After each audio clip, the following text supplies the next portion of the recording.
All right, and welcome back to the Spring 2018 Creators of the Storm. I am Bahamut, one of the hosts, and with me is Styxa. How do you feel after that last game? Oh my god, there were so many ups, so many downs, just all over the place. I had to take a moment and just kind of laugh at Flame G there. Just the Samuro play was just on point, and then not so on point. But 5 supports, as I was saying, it was so even, and then, just the late game unfortunately catches up. I didn't know what Lords of the Hypeforge were kind of going for in their draft, giving Samuro, Cassia, and Probius. You gave the opponents some damage, but you didn't get any back, unfortunately. No wave clear either, so kind of bit them in the butt. Yeah, it's one of those things that it just, in this situation, it really played into the Nexus Realm Power Heroes kind of wheelhouse. Once they hit that 10, they had so many good tools to, just Valkyrie right there. That solo pick consistently throughout the game was huge for them. And that really, I think, started to, shift gears in their favor, because I will say the early game was a little in favor for Lords of the Hypeforge. They got consistent picks before 10. We saw that Lucio just absolutely just murdering just about everyone. Yeah, and so 4 kills early on. But then the moment 10 said, it was just like the tables have turned. We got what we wanted, and now we're just going to blow you up. So I got to say, that was an amazing game 1. And I'm ready to get into game 2, because we're going to be going into Garden Terror, and we're going to be doing monsters versus humans. And I do believe, where I think someone said it. I can't remember. Or maybe we were told that Lords of the Hypeforge, I think, took humans, if I'm not mistaken. Yes, I believe that is the case. Okay, yeah, we are being confirmed by production here, yes. But I'm excited for this one. I think this is these kind of things are going to be probably my favorite. I like the map that was selected as well. A little bit of monster-esque theme.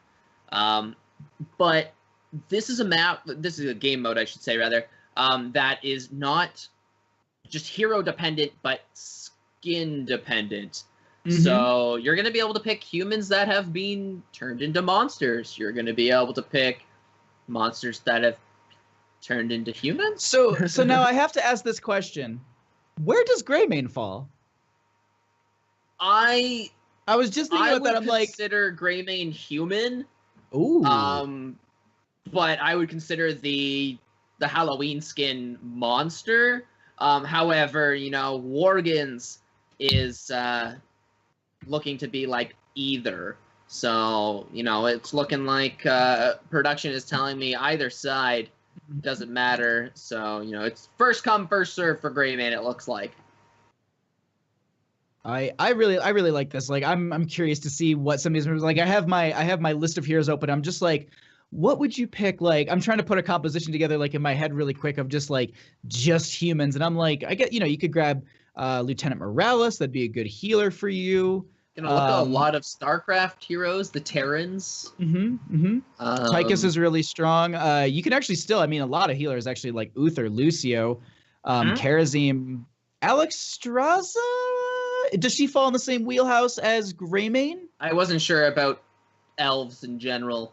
Oh, well, yeah, that's true. I'm kind of just looking at skins, and I'm just like, all right, well, not next to Stukov, obviously You're not monster. A monster. Yeah. Kerrigan goes both ways too, right? So there's a couple of heroes. Yeah, I guess. I think there are a couple that kind of bounce back and forth. For sure. I wonder, I'm really curious to see, what kind of heroes we're going to be getting for this, because I don't know if they're going to go purely for damage, or if they're going to try and do some synergy, or if this is they're just we got to take this game, because Nexus Realm Power Heroes, I do believe, were up almost every game, or did they drop one? I can't remember. I think they dropped one. They were Nexus Realm Power Heroes were 4. No, Nexus Realm Power had 3 losses. Oh, that was their first win. That was their first win, because I was like, hold on, wait a minute, I don't know if I have this right, and I looked back over, I'm like, they took the game off of the first place team, so there's an upset for you. What they were doing, they were sandbagging the entire tournament. They were going to get into the semifinals and just take it that way. That's what they were actually going to do. Clearly. Zexorus, as Daz had mentioned, waking up from the evil volcano that he resides in, and bringing out a win for his team there, the almighty leader. Wow, that's quite the game now that I think about it. But I want to get into this. Into this game. I want to see some of these heroes. I want to go like, oh, I never thought about that. Yeah, I wonder like. I wonder what they're gonna do if they're gonna try and do like some sort of synergy. What I was thinking is like, do you do like you could literally do an entire like Warcraft allied race draft at this point, if I'm not mistaken. Yeah. Varian, Jaina, Greymane, Uther, and then who else would you round it out with? Valeera is kind of neutral-esque, human, not. Well, she's an elf though, isn't she? Yeah, that's what I'm saying. Okay, yeah, that's why I was like, I don't know my WoW lore too well, and even then my Hearthstone lore, I guess too, because she's there as well. But I gotta say, like, I'm hoping for a little bit of synergy, but at the same time, I want to see some maybe like some interesting, big guns pulled out, and then like on the side of monsters, I mean, let's look at monsters. Like, I mean, we can talk about Asmodan because I'm a filthy Asmodan main and I love him. I mean, look Stitches at is the first one that comes to mind for me. I like that actually. Stitches would be really interesting. Oh, we're also being confirmed that Protoss is monster. Protoss equals monster. Beautiful. Leoric can go either way. He's got a human and a skeleton. I don't know. Do skeletons count as human? I mean, he was human, but he's got he's a monster. He's got a human skin as well, so he can fit both ways. I guess that is true. Ragnaros. Oh yeah, really good control. Into the Garden Terror might be useful because you can stall out the fight a little bit longer, and he's also just really good if they push a little too far forward. You can definitely capitalize onto that. Here we go. Cho'Gall. Oh no, that's a monster. Yeah. Now the thing is, typically you'll see like Arya with that. Would you consider her a monster? Because like, how are you gonna like? My thing is Angel. Because you think Tyrael goes to human. I don't know. It's one of those iffies, right? We do need a Tyrael like human skin like that. No, we have one. Is there not the Seraphim kind of esque human? Oh, I'm thinking I not Diablo know my skins 3. very? Oh, okay. Because I was like, yeah, because in Diablo 3 he's a human for a bit, and I'm like, give us that skin, because I'm pretty sure I think I've actually seen it all over Reddit and Twitter and just everywhere. Ooh, let's take a look at some of these other ones. Murky, Abathur. A lot of the Zerg are gonna count. What do we count gnomes? Like, what about Chromie or I was dwarves, actually thinking about like that Muradin too, and Falstad? I imagine they're human-esque, bipedal. I think yeah, those would fall into human. Chromie is monster. So it's skin dependent, like you said. So if you can draft Chromie for either team skin dependent. Oh, that's so interesting. Nazeebo is human. All of the Terrans. There's quite a bit in here. Zeratul. The one thing we didn't talk about either is Nova, and on a map like this, some stealth could be pretty powerful. And I don't know. I mean, if they pick up some squishier heroes, the Nova might be a possibility. I mean, for the lulz, why not? I think if you're gonna pick up stealth, you pick up Zeratul. A little bit of a buff recently. Oh, true. I was saying for either side though, because for at least human side, you have to consider. Because you can't pick up Zeratul, unfortunately. Yeah, so Zeratul is going to be that monster side, yeah. The other thing, though, too, is you have the Valeera, so if you want to go for that. Yeah. But it looks like we're getting going in this quite soon. I'm just excited. I'm excited about it to see if we're going to be going into a Game 3, because Game 3 is ludicrous speed, if I'm not mistaken, correct? Yes, and I did cast one of those earlier today on Volskaya. Are you looking forward to that, Baha? I'm looking forward to all of these modes. Like, if all of them go to Game 3s, I'm a happy camper. But for sure. We're about to get into this draft, and it looks like I think it was Lords of the Hype Forge. Yeah, they do get the first. So they chose race. Okay, that's what it was. There we go. They chose race in that game. I was trying to figure out. I was like, the map was already chosen. Why does it? Okay, there we go. All right. So first pick going to be going over to the members of Nexus Realm Power Heroes. well, I guess first ban we'll go through. I don't know. So What are you not you're going to do? Maiev is human. Yeah, so it looks like they're counting elves as human. Which I think is fine. But do you count Illidan as monster? Unless in Shando form. I think that one might be skin dependent, you know, because like a luchador Illidan is probably. There we go. Liquid confirming, yes, base elves are human, and then out comes the instant ban Maiev, you know? Yeah, human? Okay, goodbye. Yeah, we don't want to deal with that deuces. Like, no, thank you. And I honestly can't blame them. Genji. What is Genji? Cyborg. That's only half human. It's half more human than monster, though. He goes either way. There you go. ETC though is going to be banned out. That cow is real powerful for a lot of good setups. And I don't disagree with it at all. I mean, I like the ETC ban. It kind of limits the pool a little bit more to some of the, I wouldn't say weaker tanks, but at this point, you know, monster tank wise, it's a little bit, you know, thinner. Yeah, you're looking at pretty much what Stitches, I think, is like your pretty much main tank. Orcs. So you're looking at what, Garrosh maybe? Garrosh even is a possibility. Big tanks. Dahaka I was mentioning before. Global pressure could be really strong. No.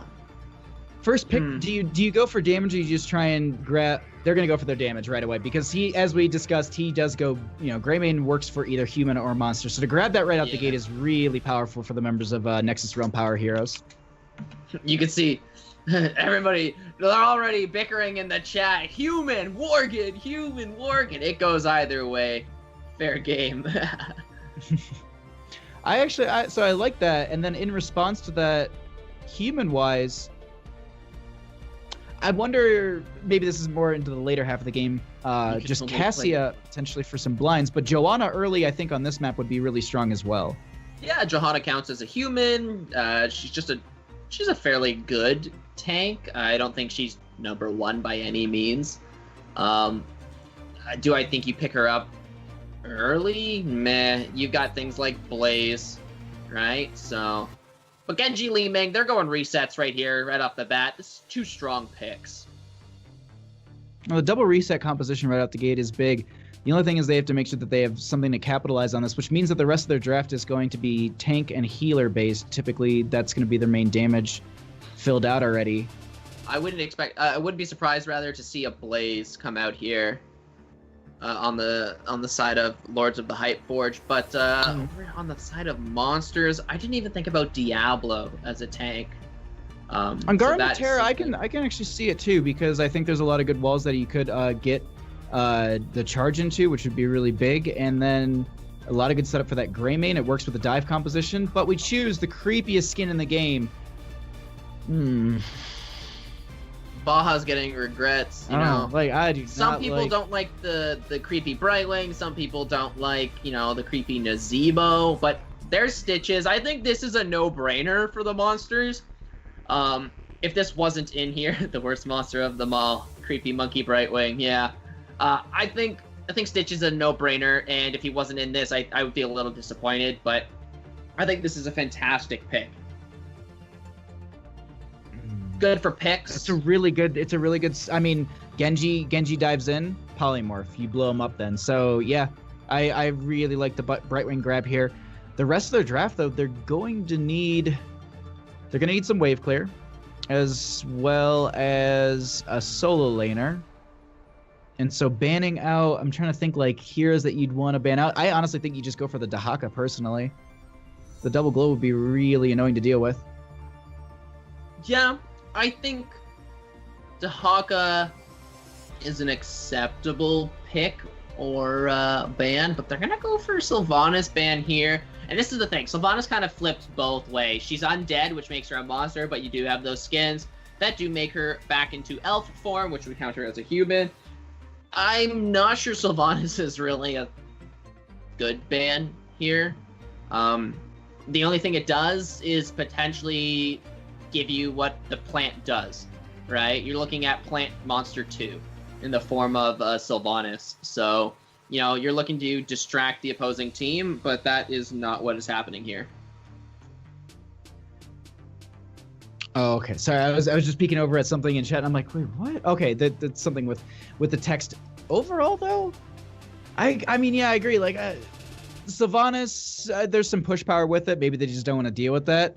I don't think she's the biggest threat, but taking it off the board isn't a horrible choice. Maybe they know someone's going to be just OP with it.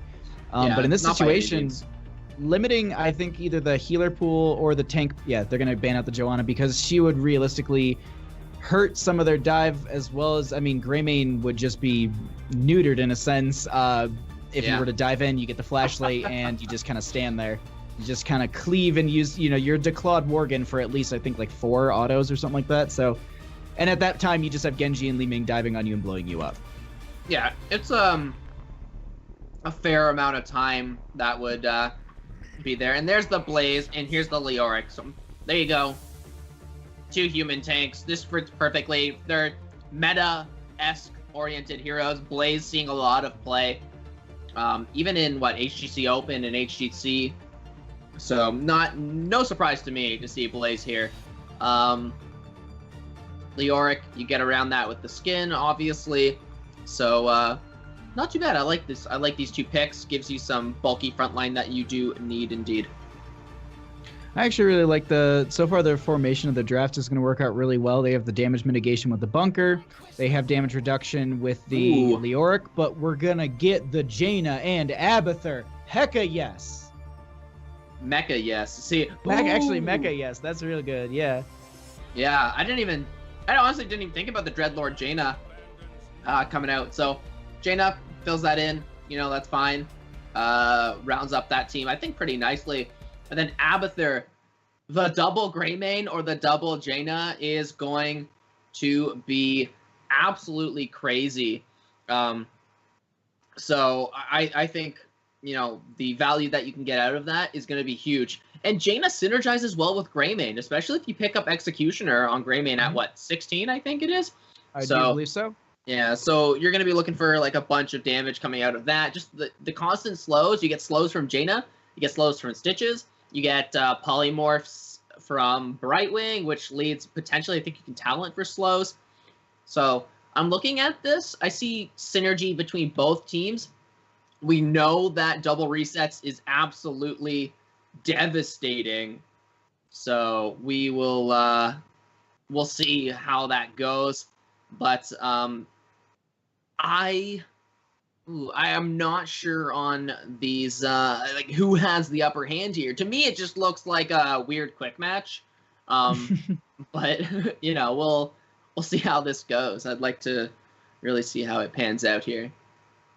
And that's exactly, I mean, we're going to be getting into this here in just a second.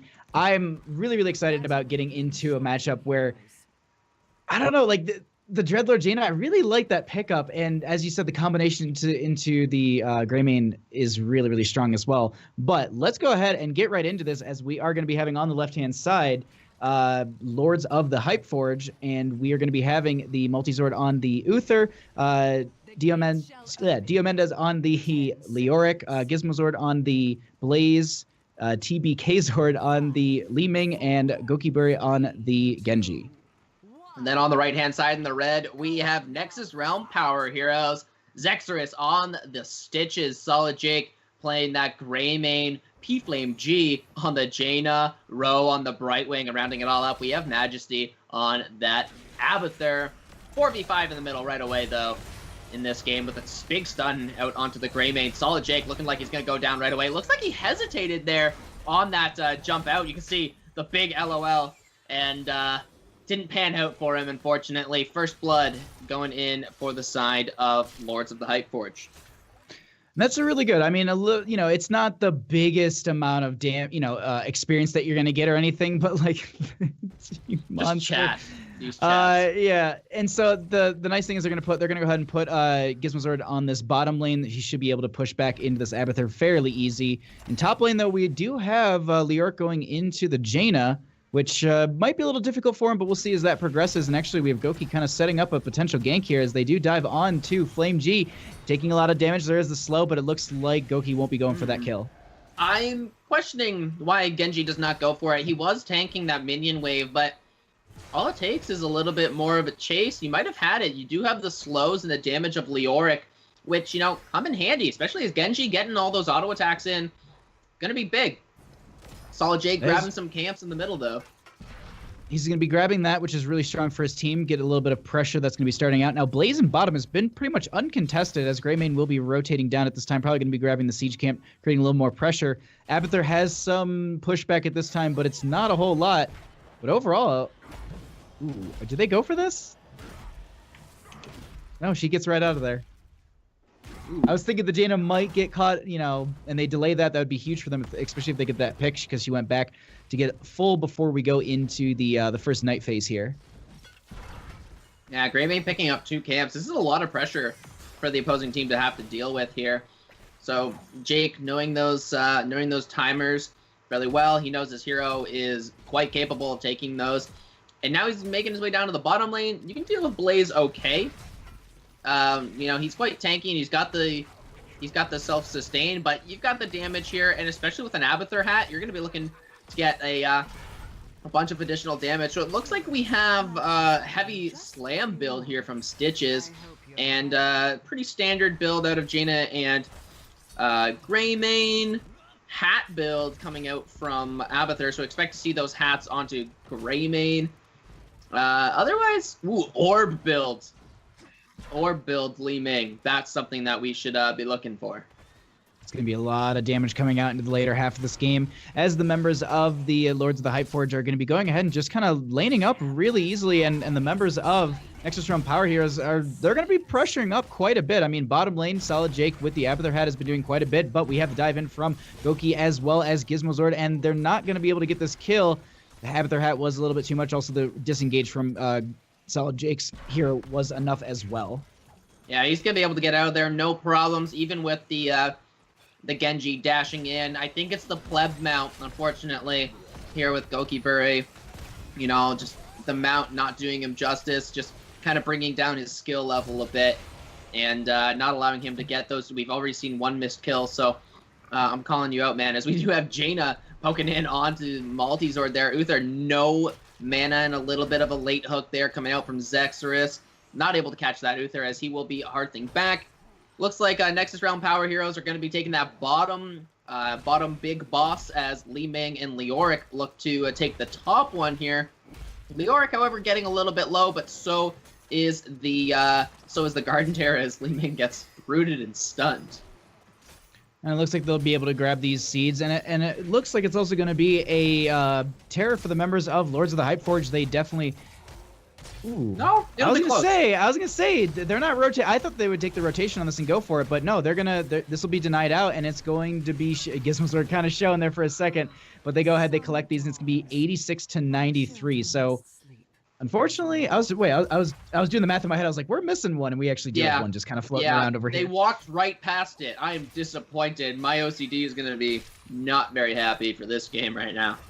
We do currently have Goki in the bottom lane. He's actually going to get pushed back by literally just the Abathur hat, as Solid Jake just walked in there, but Gizmos are going to be coming down as well.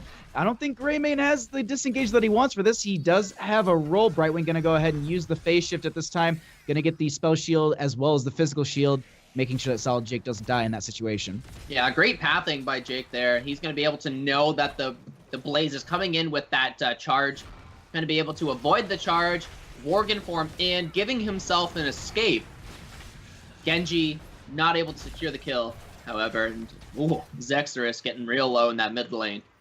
3 of those members from Lords of the Hypeforge were they wanted that kill. They wanted to get a pick on him, but it just was not going to happen, especially with the hat from Majesty here. That was just too much for them. They could not deal with it. Yeah, getting healed up here too, I believe, with a well. And you've got the Om Nom Nom talent, or the skill rather. As Jaina now getting bodied by the double warriors in the top lane. Will he be able to make it out? Indeed he does. And now Greymane looking to pick up a kill there. But Leoric going to be able to Wraith Walk away. No problems here. Jaina returns to the wave clear, thanks to that great AoE damage of Blizzard. And going to just kind of be dueling the Blaze up in the top lane now. You got a little bit of Ice vs. Fire going up there. And at this time, we just have these teams rotating around. Genji in bottom needs to clear out this camp. Going to be trying to get a little damage on the road there. As at this point, they're going to be looking for 10s. On the side of Nexus Realm Power Heroes, they will be hitting it first. Doesn't seem like it's going to be anything too out of the ordinary. For like a hot second, I was just like, wait. No, okay. Emerald win, Ultimate Evo. Standard as of right now. I expect to see maybe not Ring of Frost, honestly. I think Water Elemental. Especially with Li Ming, able to blink, Leoric, unstoppable, Blaze Bunker. It's a lot of stuff to avoid. All that damage, and Ring of Frost is just, you don't get nearly as much value. I think Water Ellie is definitely a better choice here. They're definitely holding their talents for this before this next fight. They do not want to show anytime soon. But at the same time, on the side of Lords of the Hypeforge, they will be going ahead and picking up that Divine Shield and Tomb, Dragon Blade, Disintegrate, as well as, excuse me, I did miss that kill. And we also have Pyrotechnics, or Pyromania? Combustion. I am thinking of his actual trait. But we do have combustion instead of bunker, which is quite interesting. Not going to be going for that damage mitigation as well as just, that safety during a fight and that armor, especially going to the gray main too. Yeah, and right there, you see as soon as that combustion gets picked up, Ring of Frost comes out right away. And First bullet as well. Yeah, exactly. I think these are just two great counter picks. Combustion, not combustion, bunker would have negated Ring of Frost. I think Jaina had either choice here as a good option, but now Jaina applying quite a bit of damage to Leoric up there in the top lane, but they're looking to just kind of grab seeds. They're playing the map slowly. This is all you expect to see, really. But Jaina walking in, 1v3, big dash from Genji. Out comes the Ring of Frost, gonna land onto the Genji. Combustion coming out as well. Down will go Jaina over time. 3-4, down they go, and the Dragon Blade cleaning up as 3 members falling there for the side of Nexus Realm Power Heroes. And ever so quickly does that level 10 advantage that they had prior goes away, and we're back even on talents. That was a huge pickup for the members of Lords of the Hypeforge. Grabbing those 3 kills gives them so much breathing room. They already go ahead and they grab the first Garden Terror. Now, granted, Stitches has gone back. Zexeris will be able to go ahead and grab their Terror. They won't be losing that out by time or any means. But this is going to be a lot of seeds going over in favor for the members of Lords of the Hypeforge. And at this point, if they get the clear on the bottom, they'll be sitting real close to another Garden Terror. Yeah, I imagine they'll be making their way in, collecting those side camps for sure. It's free seeds at this point. No reason not to grab them. As Greymane, and if that polymorph would go away, I could tell you who that is. Brightwing, yeah.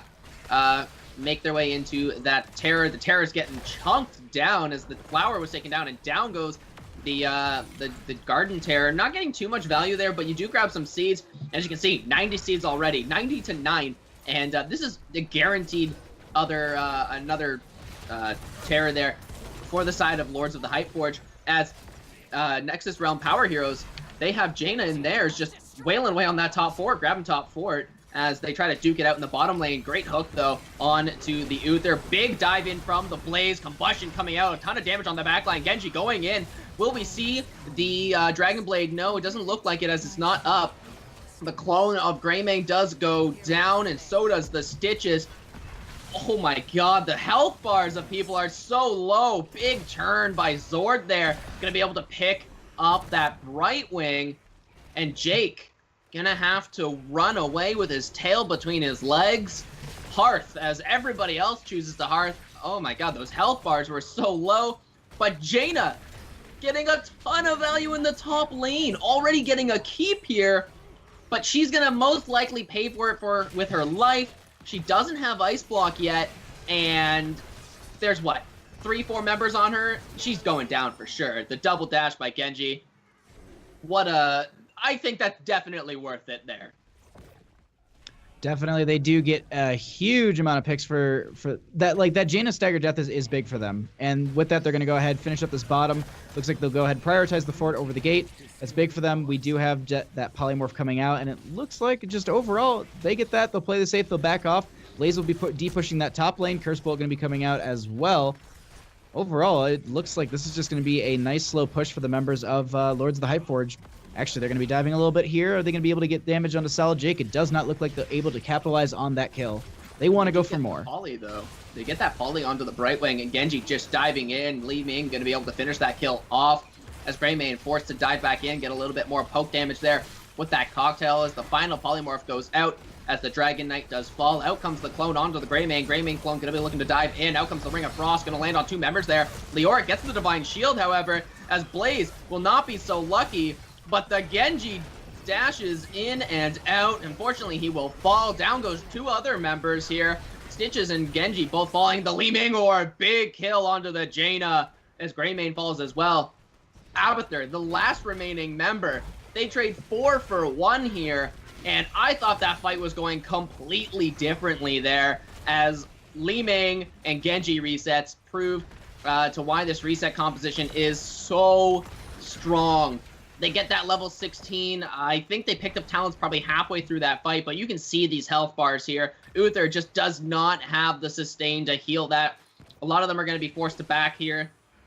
Just play it safe and try and clear up that top lane because they did lose that top keep, and now they're not even going to get this bottom keep, unfortunately.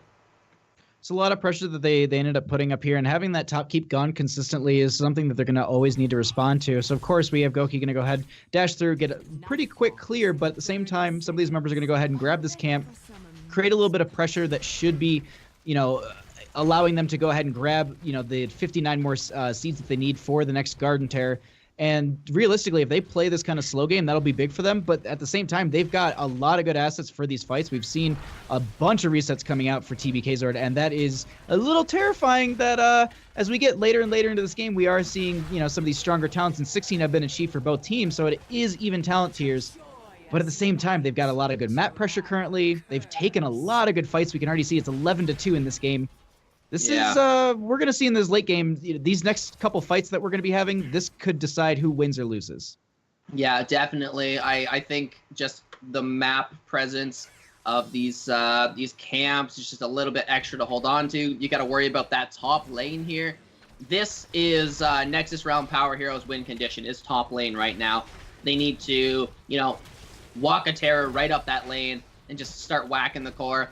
If they are able to distract and delay the opposing team here, that terror is going to be their win condition here. Will they have enough seeds to get another terror? It looks like they're going to end up being 6 short, unfortunately. They're going to have to wait another night phase. But there's a night camp pushing in the top lane as it goes out. And I was talking about picking up an orb here and an orb build, but it doesn't look like an orb build is the case. Maybe a misclick onto a talent a little bit earlier. Now Triumvirate is or Triumvirate, there we go, is a decent talent, but it pairs itself a little bit better with later game orb talents. So opting not to pick up dominance over that as well, and especially with like an Uther, you're gonna be looking for those heals to go on the Genji or one of the tanks rather than yourself, because you're really looking to get those positioning in the back lane. In the back line rather, as Nexus Realm Power Heroes grabs that bottom fort and is applying quite a bit of pressure there with the Abathur, little Scully people things, you know, those things, and the Siege Giants. With that pressure, they do get that fort, and they do create a little bit of pressure that is going to be cleared out quite quickly. But they are taking this terror and this 4-man, and they want to end this game. It does look like it. They're going to be barreling down the bottom. It's known. It's on the map. They're going to be coming down here, and I wouldn't be too surprised to see this be the big fight that we were just talking about, where whoever kind of takes this is going to end up winning. Now, Abathur, we also see on the minimap, is pushing up that top lane, trying to create as much pressure because there is that ticking time bomb factor of the catapults on the court, and we can already see Leoric diving up. Dragon Blade with the Divine Shield. They're trying to swipe here. Ring of Frost goes out. Will catch the Genji. They dive onto him, and they're going to be getting that blow up right away, but Li Ming going to get disintegrate. So much damage going out from the Blaze with that combustion as they do get the ice block from the Jaina. We are going to be having Majesty falling. Jaina falling. Stitches falling. This looks like it could be game ending. Now, at the same time, they need someone to go back to their core because they will start to take damage from those catapults.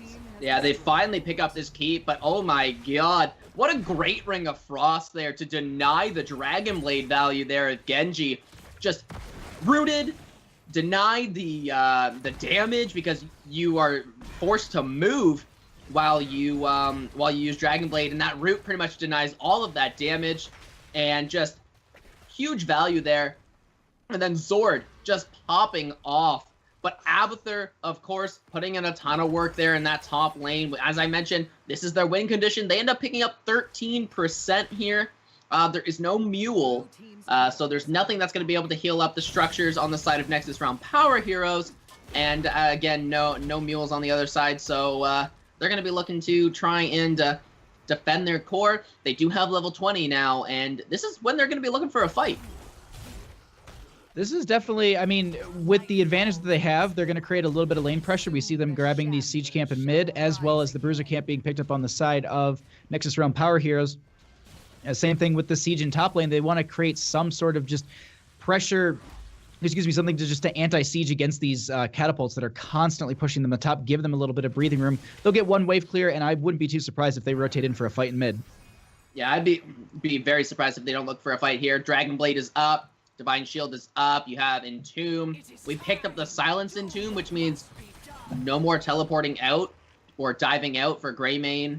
Jaina, if she picked up Blink, which are not level 20 yet, not going to be able to get out of that in the future even. So looking for some big combos there with an Entomb and a ton of damage from Genji and Li Ming there. Even the Combustion. You saw the Combustion damage that came up that last fight there under the keep, just a huge chunk of damage. So you gotta be worried about that. But looks to me like both teams are playing it safe. Gonna get a little bit of seeds here. Both teams will gain a terror from the seeds that they have obtained. So it'll be a race, I think, here.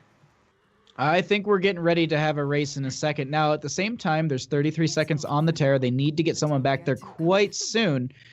Mid lane is going to be cleared out as there was that camp pressuring, but at the same time, they're going to delay this out even further and go ahead and pick up some more.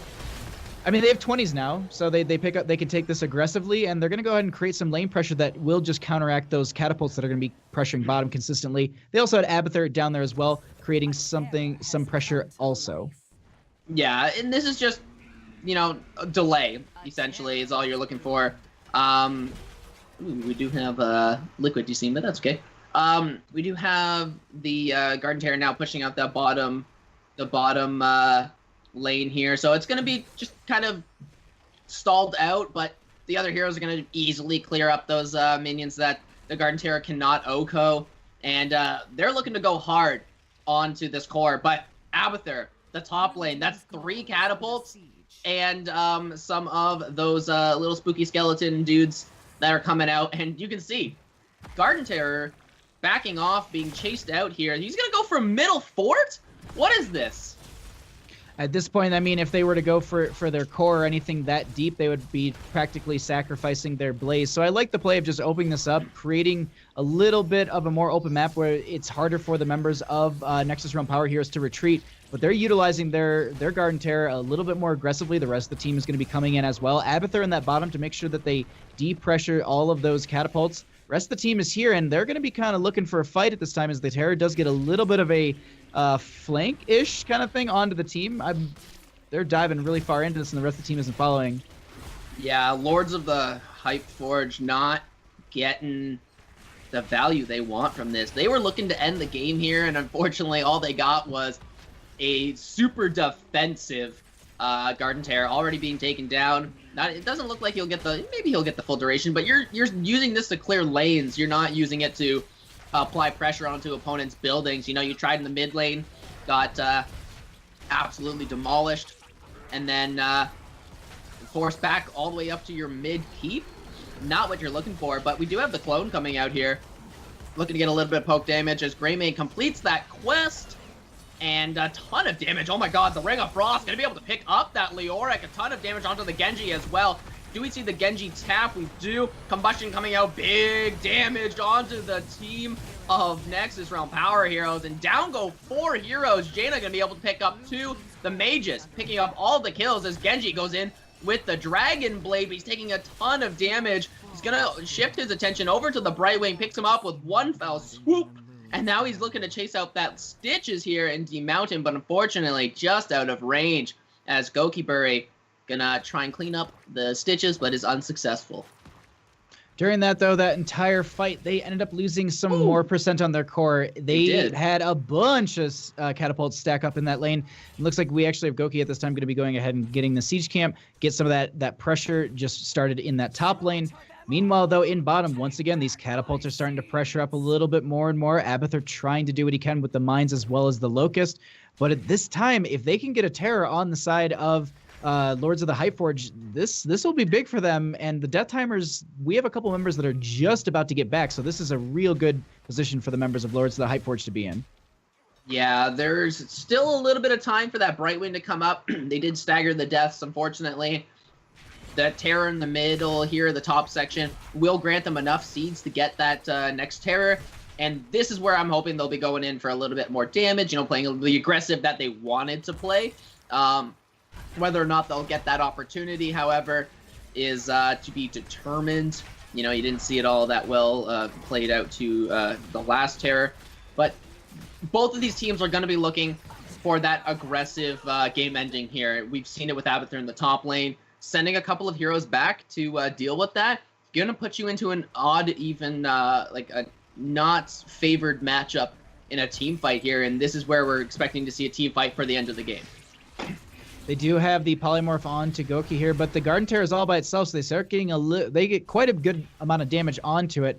Just trying to burn this down because the longer... Ooh, they get the hook onto the Li Ming. There is the polymorph, but it doesn't connect because there is the Blank Curse Bolt. It does go out as well. Multizord taking quite a bit of damage. Gizmozord going to go ahead and use that combustion. We also have the clone of the Greymane coming in at this time, but Goki going to be getting out, but unfortunately the dots are going to get him. That's also going to be Leoric and Blaze falling at this exact same time. Do we have the Li Ming? No, excuse me. Uther is going to be falling so low. D-Shield is used. They actually get the turnaround, but Uther is picked off as they do get...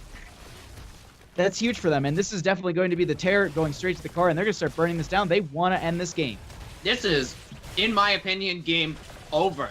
They picked up, what, 4 kills? Uther's back now.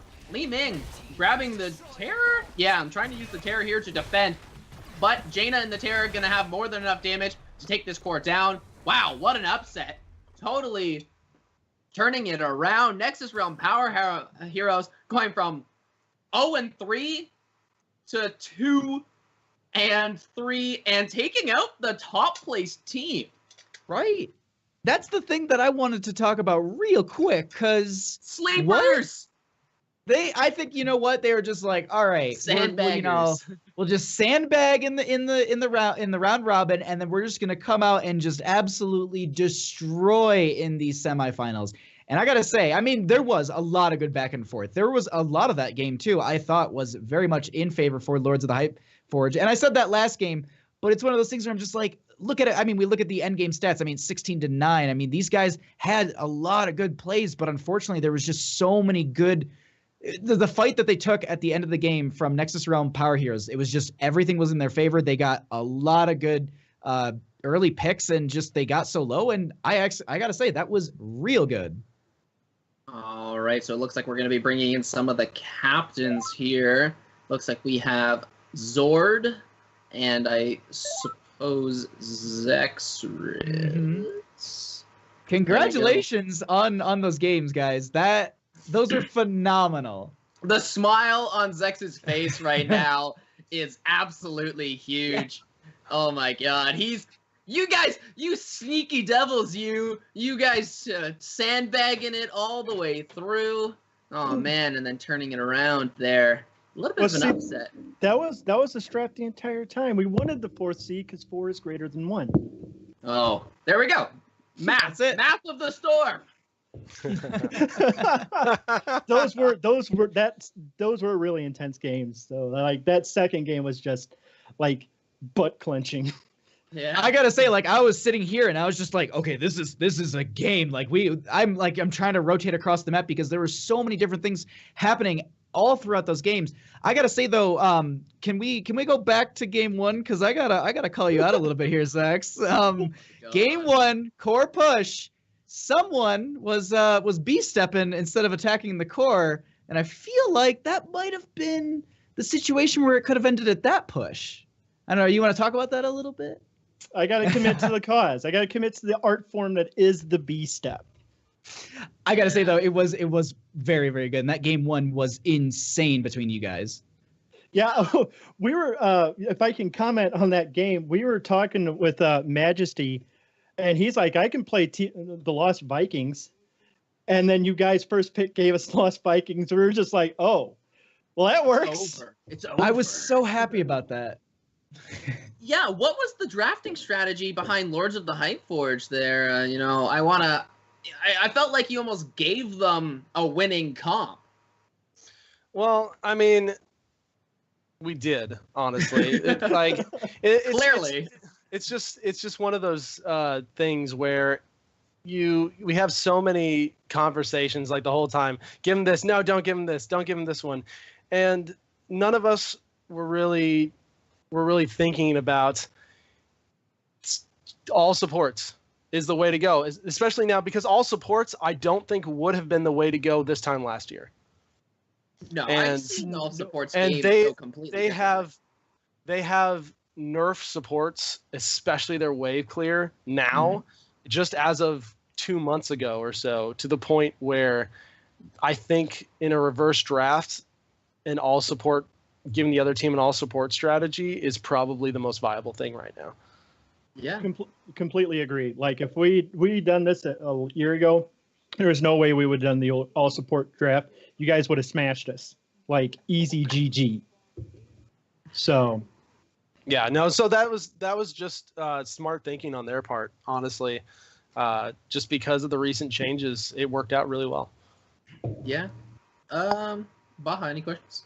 So for game 2, when we're going into Monsters versus Humans, can I, backtrack to literally the start of it when we got the message that Lords of the Hypeforge took Humans? Was there did you have a strategy in mind at that time, or was it like these we feel more comfortable with that side of the hero spectrum? Or can you talk a little bit about that? Sure, I think it was just more comfortability with heroes that would have fallen under that range on our team, more so than anything. I mean, both sides, like especially with skins, you can make a case for quite a few things. We see the gray main coming up right away. Yeah. And so, I mean, honestly, it's just more comfortability with what you wanted to do. Safety comfort picks are usually just go-tos. You can have an OP hero be at level 3 and an off-meta hero be 10, 15. You can pick that off-meta hero and just absolutely run the show, wreck train, right? Yeah. So. And then kind of the same thing, towards you too, Zex. I mean, can you talk a little bit about like your guys' draft ideals for having the monsters? We had actually, like, before the draft started, when we were trying to figure out, who got to pick what side. We had this whole draft plan already laid out for monsters, and we're like, I hope they pick monsters. I hope they pick monsters. And then we ended up, and they picked humans, and we're like, oh God, yes, we can actually do what we wanted to. The only every pick was completely intentional. Like the only thing that like even gave us like remote pause during the game is like, if you guys noticed, I waited till like 12 to pick my heroic, and that was just I couldn't decide whether I wanted Putrid Bile or if I just wanted to gorge Genji and throw him over the fence. That was literally my only decision. Like it was crazy, man. That was an incredibly tense game too. I was legit worried that we weren't going to be able to pull that out because there was some godlike decision making on TBK's team. Oh, like, yeah. I mean, we had that first keep and then they just kind of blew ahead of us. Yeah, they picked up the early keep. I thought, you have Abathur, you pressure that lane, this game is over if you can, stall out the other team, and then wham bam, thank you, ma'am, there goes your bottom keep all of a sudden. Yeah, no, they played that pretty brilliantly. They got a couple of, like, Blaze is too strong. I like that combustion. The combustion was just ruining our day. Like I'm surprised. Like I'm legit surprised we took that last team fight.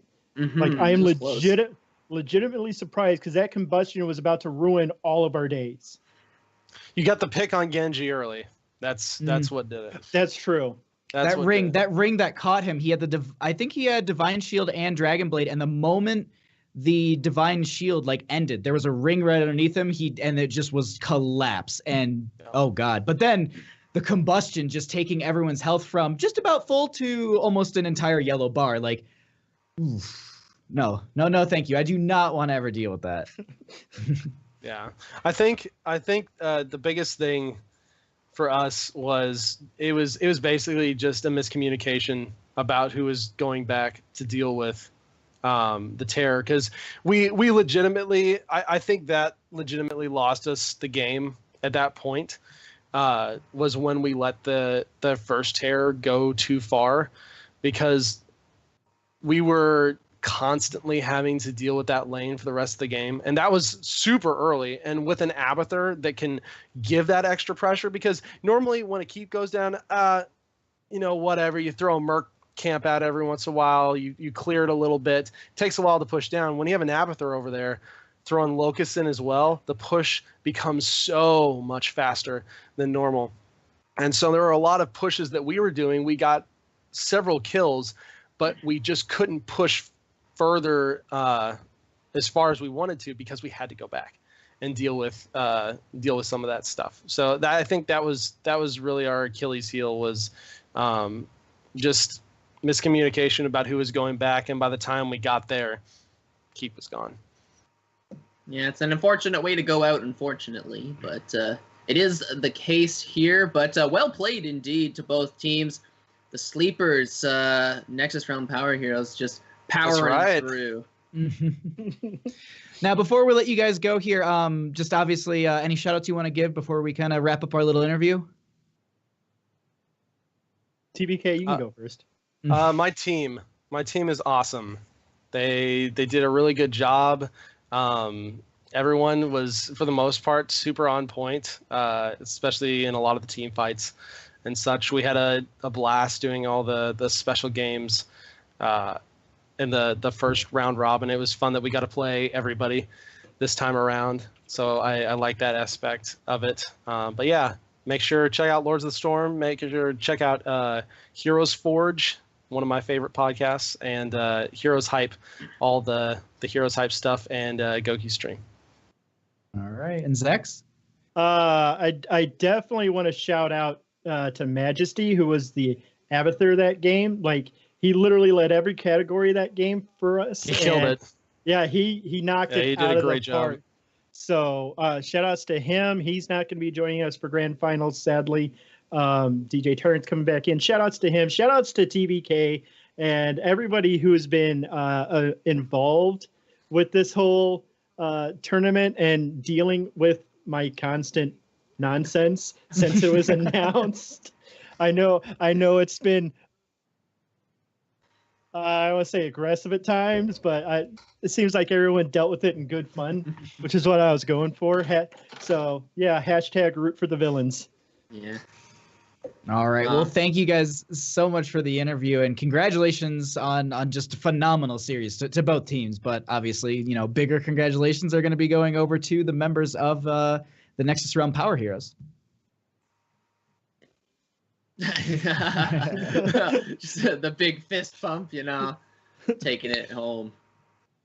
All right, so that is going to be wrapping it up for just this match, but we do have another one coming up right after this. We are going to be going into another semifinal. We're going to take a 5-minute break, but before we go, I got to plug that I already see it in the Twitch chat, that if you go ahead and enter in hashtag Styxa Hype in chat, you are going to be entered in for a Mecha Rhaegar and Mecha Tyrael. But yeah, nice skins. Those are some nice skins, and I can already see you guys spamming. Keep spamming it. We are going to take a 5-minute break. We're going to get set up for our next matchup here. Don't go anywhere. This is the Creators of the Storm Spring 2018 tournament, and we'll see you guys in a minute.